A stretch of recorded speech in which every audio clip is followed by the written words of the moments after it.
Daniel, écoute Amarim, nous sommes par réclamer tête. Je reprends la page 106.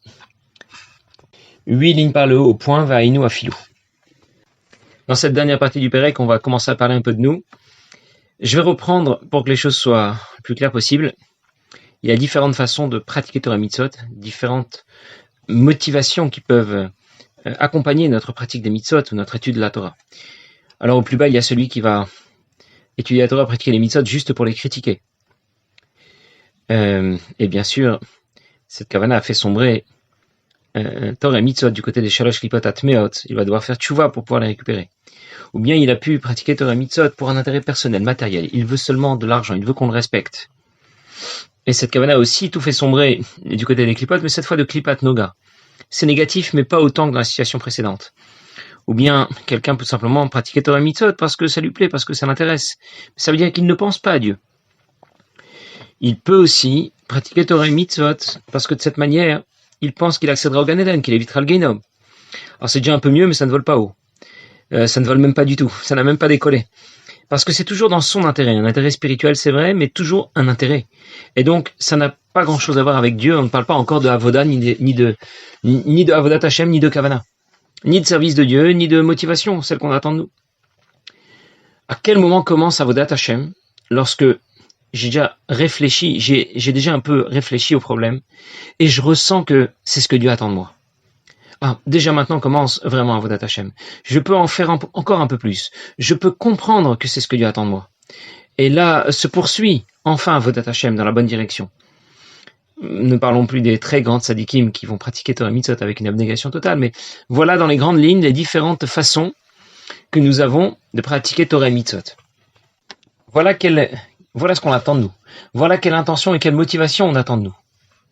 Alors nous étions restés à la situation où quelqu'un ne va pas accomplir Torah et Mitzvot vraiment avec une mauvaise intention, mais pas non plus avec une bonne intention. Donc c'est pas chez l'Olishma, c'est pas non plus l'Ishma, c'est parce qu'il en a toujours eu l'habitude. Si on lui demande pourquoi il fait ça, il dit j'ai toujours fait ça et j'ai toujours pratiqué les Mitzvot, j'ai toujours étudié la Torah, donc je continue. Par habitude. Même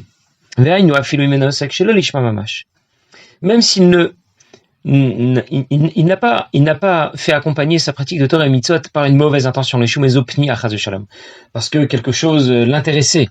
Et là, mais comme dit le pasuk, où Akadosh Baruch Hu se plaint que le Bnei Israël le serve, mais vraiment uniquement mitzvot anashim lumada, comme par habitude, machinalement. Perouche mechamat arigal sur le gal mikatnuto, comme quelqu'un qui a déjà pris certaines habitudes depuis qu'il était petit, et il continue à procéder comme il l'a toujours fait. Son père et son maître lui ont appris à craindre Dieu et à le servir, à pratiquer Torah mitzvot. Mais ve'eno sek lishma mamash. Mais ici, il n'est pas non plus au service de Dieu vraiment. C'est pas vraiment l'ishma, ça veut dire quoi? L'ishma mamash, qu'est-ce que ça veut dire? L'ishma, ça veut dire Avodat Hashem, ça commence quand j'ai au moins essayé d'éveiller un peu mon amour, ma crainte pour Dieu. J'ai fait déjà un effort pour ressentir un petit peu ce que Dieu attend de moi. Afin d'exploiter cet amour et cette crainte pour Dieu qui sont au fond de mon cœur et que je cherche à révéler, à développer. Personne ne va faire quoi que ce soit pour quelqu'un d'autre comme il le lui demande, à condition qu'il l'aime ou qu'il le craigne. De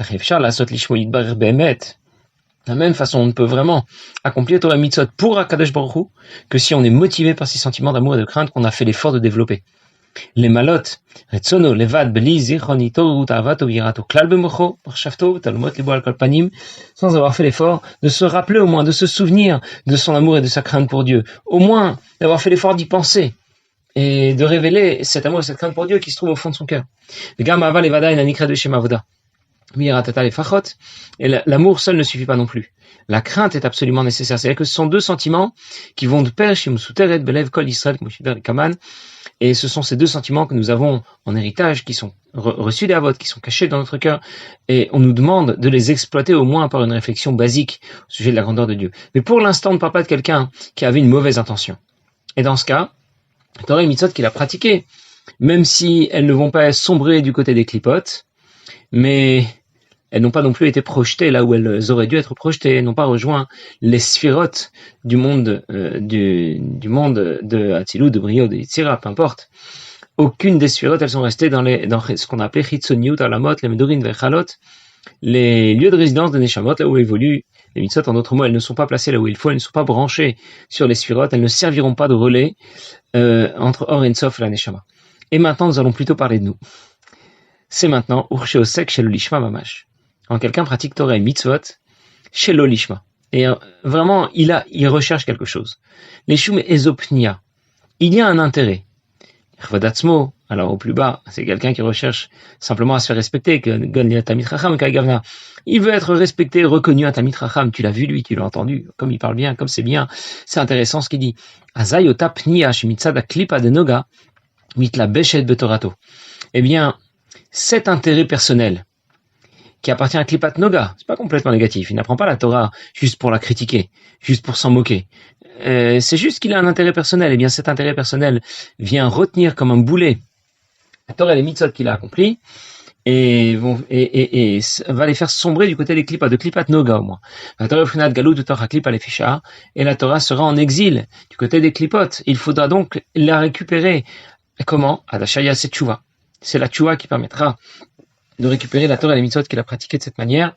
Chez l'Olishma, chez Mevia Refoua l'Olam, la Tchouva apporte la guérison au monde, c'est-à-dire qu'elle va libérer la Torah qui a été accomplie de cette manière et résoudre cette difficulté, ce problème. Lorsqu'il fera Tchouva, eh bien la Torah et les mitzvot qu'il a accomplis avec une mauvaise intention vont l'accompagner et rejoindre aussi Akadosh Baruch Hu. C'est pour ça que le maître dit l'Olam Yasokadam chez l'Olishma Balishma. On doit toujours pratiquer Torah et mitzvot chez l'Olishma, même si l'intention n'y est pas au départ, le cœur n'y est pas, mais pour l'instant je le traduis comme ça, mais je vais expliquer.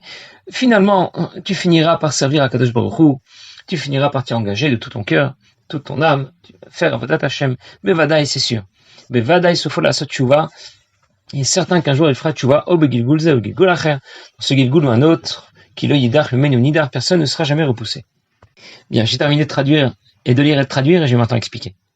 Quelqu'un a pratiqué Torah et Mitzvot, mais la Kavana était manquante. C'est ce qu'on nous a dit juste avant. Enoosek chez le Lishma Mamash. Il n'avait pas de mauvaise intention, pas d'intérêt personnel. Mais le fait qu'il manque la Kavana, ce manque est un manque majeur. Les Mitzvot ne peuvent pas rejoindre leur destination, être projetées jusqu'au Sphirot de Olamot Elyonim. Elles ne serviront pas de relais entre la Neshama et Rensof. Alors il faudra compléter ce qui manque à ces Mitzvot. Et on comprend donc qu'on peut tout à fait pratiquer une mitzvah et ne pas développer l'intention adéquate, négative, sans pour autant développer une intention inadéquate, une intention positive, je voulais dire, sans développer une intention inadéquate, négative. Je vous donne un exemple. Quelqu'un veut pratiquer Torah et mitzvot, il étudie la Torah, il pratique les mitzvot, peut-être même qu'il fait mifsaïm autour de lui, mais il pourrait le faire, soit simplement comme ça, parce qu'il a toujours eu l'habitude de le faire, soit avec une intention étrangère à la Gdusha.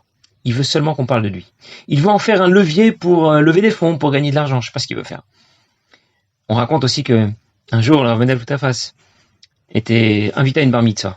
Au cours d'une bar mitzvah, eh bien, il est d'usage que le Khatan bar mitzvah récite le Mahamar classique que tout le monde connaît certainement, le Mahamar de la bar mitzvah.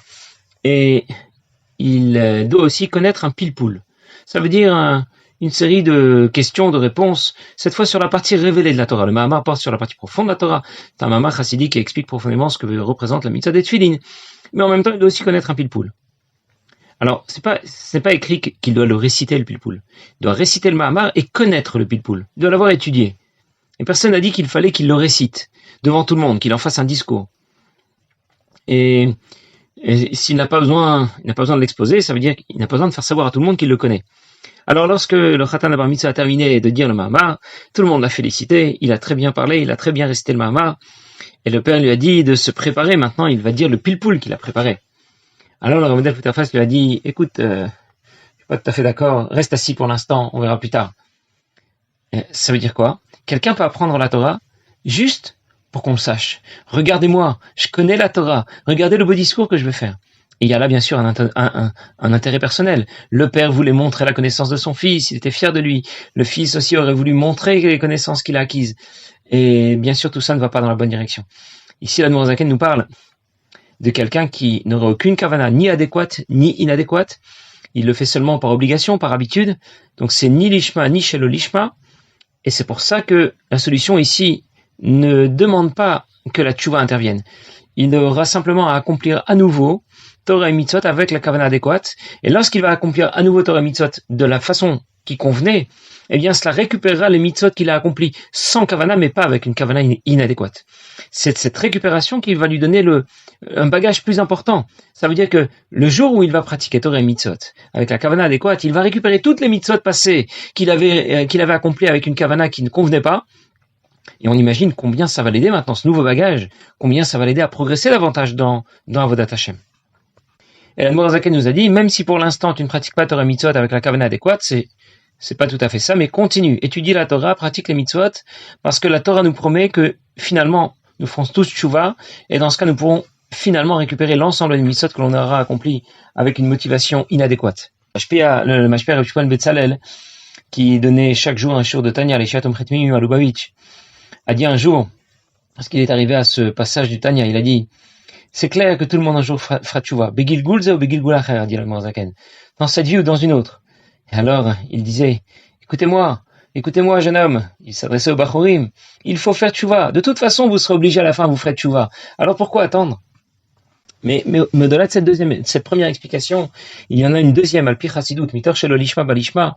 Ça veut dire que, à l'intérieur de la mauvaise intention, au fond du Shelo Lishma Balishma, il y a tout de même une étincelle positive qui permettra de sauver la mise, et c'est pour cette raison que lorsque il fera tchouva, eh bien, il pourra récupérer tout ce qu'il a pu accomplir avec une mauvaise intention. La Gemara Zaken a dit, alors, ça ne veut pas toujours dire après 120 ans. On pense à un autre Gilgul, ça veut dire que la Neshama doit revenir dans ce monde pour pratiquer la Torah et les mitzvot qu'elle n'a pas accompli de la meilleure manière. C'est vrai, c'est une explication, mais ça peut être aussi dans cette même vie. Un autre Gilgul, c'est lorsque par exemple quelqu'un va prendre un grand tournant dans sa vie. Il fait une tchouva, voilà, mais c'est pas simplement la tchouva qu'on doit faire tous les jours. C'est qu'avant il ne mangeait pas kasha, il ne mettait pas les tefilin, il ne faisait pas Shabbat et maintenant il a décidé de le faire. On peut dire aussi qu'il s'agit d'un nouveau Gilgul. Il y a une expression comme ça dans le langage courant. En hébreu, quand quelqu'un dit dans un autre Gilgul, j'étais mécanicien, maintenant je suis plombier. Bon, c'est pour dire dans une autre vie, dans la vie passée, mais c'était sa même vie. C'est de ça dont il veut parler. Ça veut dire avant que je prenne ce grand tournant dans la vie qui m'a fait changer de direction sur le plan professionnel. Et cette idée nous concerne directement. C'est pas juste pour nous réconforter, mais on sent tout de suite que nous avons beaucoup de chemin à faire. Vu les objectifs qui nous sont fixés, avoir de l'amour, de la crainte pour Dieu, même si on pratique scrupuleusement Torah et Mitzvot, on a tout de suite conscience que la Kavana, qu'attend-nous l'Admor Zaken, n'y est pas vraiment. Eh bien, lorsque quelqu'un va faire tchouva, il n'a pas toujours pratiqué Torah et Mitzvot, et puis un jour il décide de s'y engager, eh bien ce jour-là, il était très motivé, il était très impliqué. Eh bien, même si avec le temps sa flamme a diminué, c'est sûr, mais on peut dire que toutes les mitzvot qu'il a accomplies depuis ce grand tournant dans sa vie, toute la Torah qu'il a étudiée seront rapportées à ce premier élan du cœur qu'il a eu et qu'il a motivé lorsqu'il a décidé de prendre une meilleure direction, de bonnes décisions dans la vie de tous les jours en pratiquant Torah et mitzvot. Alors, l'Admor Zaken continue et termine le Perek, Arksheosestam lo lishma velo shelo lishma. Si par contre, il n'y a ni de mauvaise ni de bonne intention, un adavat alubi tchouva, comme je viens de dire, là, la tchouva n'est pas nécessaire, puisque rien n'a sombré du côté des clipotes, puisqu'il n'y avait pas de mauvaise intention. Miyad shechoser velomet davar ze lishma, eh bien, dès qu'il va étudier à nouveau cela, arema gamma shelamat vista mitraber misteref limud ze upachalela, même ce qu'il a appris, ce qu'il va apprendre à nouveau avec l'intention adéquate, eh bien, va permettre de récupérer l'ensemble de la Torah et de l'élever vers le haut, puisque les clipotes ne s'y sont pas introduites. Rien n'a sombré du côté des clipotes, il n'y avait pas de mauvaise intention, même s'il n'y avait pas de bonne. Et c'est pour ça qu'on doit toujours s'engager dans la pratique de Torah Mitzvot, même si l'intention, je sens que ça n'y est pas vraiment, mais on peut dire soit que ça viendra, soit que on va lui associer la première intention qui m'a motivé le jour de ma tchouva. Et il en va de même, c'était vrai pour la Torah, c'est vrai aussi pour la tfila. Pour la tfila, il y a le concept de tfila achat unuket et mikol tfilat hashana.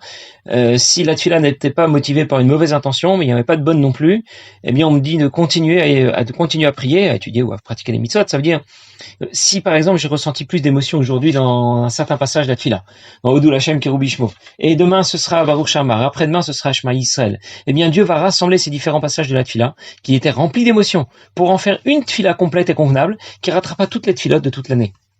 Et donc, voilà donc ce qu'on attend de nous. Quelle intention et quelle motivation on attend de nous. Et ça nous semble tellement ambitieux quand on en parle.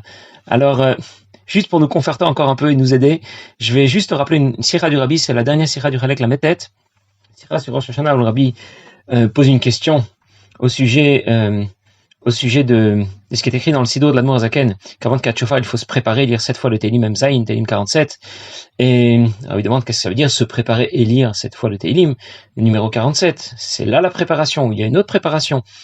Et le Rabbi fait tout un diyun là-bas, explique que la préparation en soi consiste à accepter le joug de Dieu, Kabbalatol. Bien, c'est le Nekuda de la Sikha. Mais ce que je voulais dire, c'est que dans cette Sikha, au passage, le Rabbi explique, au-delà de ce que veut dire se préparer au Kriyat Shofar, il explique quelle est l'importance particulière de prier dans un Sido Teilat Hashem. Dans le développement de cette Sikha, il rapporte un mot de son père qui dit, le Rabbi précédent qui demande, qu'est-ce que l'Admor Zaken a recherché déjà avec la rédaction d'un nouveau Sido, des Sido Teilat Hashem. Il explique que l'Admor Zaken a intégré dans les mots du Sido la kavana adéquate. Il y a un Yom Yom, auquel le Rabbi rapporte un mot du Rabbi Rayat, ce Rabbi précédent, qui dit qu'il y a un principe connu et établi. À quoi on doit penser pendant la prière? Je ne parle pas de marshava, de penser aux mots, mais de kavana, de motivation. Il dit que ceux qui n'y arriveraient pas, n'ont pas suffisamment de connaissances pour cela, peuvent se contenter d'une seule idée, qui aura une portée générale. Que notre prière soit acceptée par Hachem, avec toutes les kavanotes définies dans les livres de Kabbalah. Et nous, on se demande, on pourrait se demander, mais par quel miracle ça pourrait fonctionner? On fait comme si j'avais eu toutes les kavanotes adéquates, et ça marche? Vraiment? Et le Rabbi explique que lorsque l'Admor Zaken a rédigé le Nusach, le texte du Sido Teilat Hashem, il y a introduit les kavanotes adéquates. En d'autres mots, le Sido Teilat Hashem, c'est un Sido à kavana intégré. Ça veut dire que lorsque quelqu'un prend un Sido Teilat Hashem, il lit les mots, il pense au moins à la traduction des mots, il n'est pas en train de penser à autre chose. Rien de plus. Même s'il n'est pas motivé, il n'a ni amour ni crainte de Dieu, il n'a pas de frisson ni la chair de poule, rien du tout. Eh bien, ça va fonctionner comme s'il avait eu les kavanotes adéquates. C'est un raccourci extraordinaire. Comme s'il avait eu les kavanotes les plus hautes, la motivation la plus haute, les émotions les plus hautes. Dans le Sido Teilat Hashem, la kavana n'est pas une option, elle est intégrée au texte. Et on comprend qu'on en a vraiment besoin. On sait bien dans quelle misère spirituelle on se trouve. Qui peut dire honnêtement qu'il aime prier, que chaque jour il a des frissons, qu'il est plein d'émotions pendant la prière? Au contraire, on attend chaque matin que le calvaire se termine. Quand on annonce qu'il n'y a pas Tachanoun, tout le monde a le sourire. Ouf, enfin on est débarrassé de ce fardeau. C'est clair qu'on n'aime pas vraiment prier, ni étudier, ni pratiquer les mitzvot.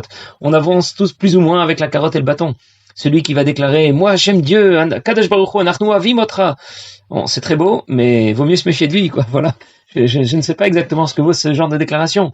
Tu peux déclarer ce que tu veux, mais c'est bien clair. Tu auras davantage de sourire quand tu auras gagné au loto, tu auras gagné beaucoup d'argent quand tu vas au restaurant, quand tu vas en vacances, chacun son truc, beaucoup plus que quand tu vas simplement à la synagogue. Bon, tu apprécies la synagogue, tu aimes bien prier, étudier, mais ça s'arrête là.